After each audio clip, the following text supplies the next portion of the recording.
আসসালামু আলাইকুম। আজ আমি ভাপা পিঠা তৈরি করব। আর এই ভাপা পিঠা খেতে কত মজা। আর এইভাবে ভাপা পিঠা তৈরি করলে মনে হয় একটি জায়গায় 2-3টা পিঠা খেয়ে ফেলি, এত ভালো লাগে। আর এই পিঠা তৈরি করতে আমার যা যা লাগছে, এখানে আমি 1 কাপ পোলার চালের গুঁড়া নিয়েছি, স্বাদ মতো লবণ দিয়ে এখানে কুসুম গরমের চেয়ে একটু গরম পানি দিয়ে আমি ভালো করে হাতটা দিয়ে মেখে নিচ্ছি। এই যে এভাবে হাতটা দিয়ে ভালো করে মেখে নেব। আধা ঘন্টা মতো আমি এখন ঢাকনাটা দিয়ে ঢেকে রেখে দেব।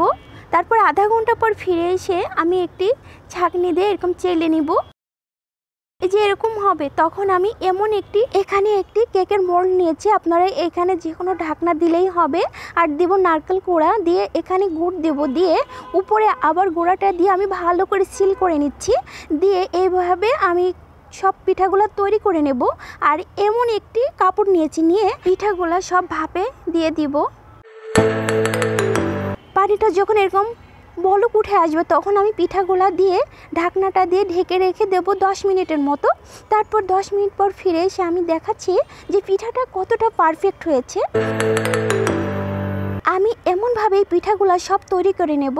আশা করি আমার এই সহজ রেসিপি আপনাদের ভালো লেগেছে। ভাপা পিঠা আর দেখতে কত লোভনীয়। আমি একটি পিঠা আপনাদের ভেঙে দেখাচ্ছি যে কতটা সফট হয়েছে আর ভিতরটা কতটা জুসি আমি আপনাদের দেখাচ্ছি। আশা করি আমার এই ভিডিওটি আপনাদের ভালো লাগবে। আল্লাহ হাফেজ।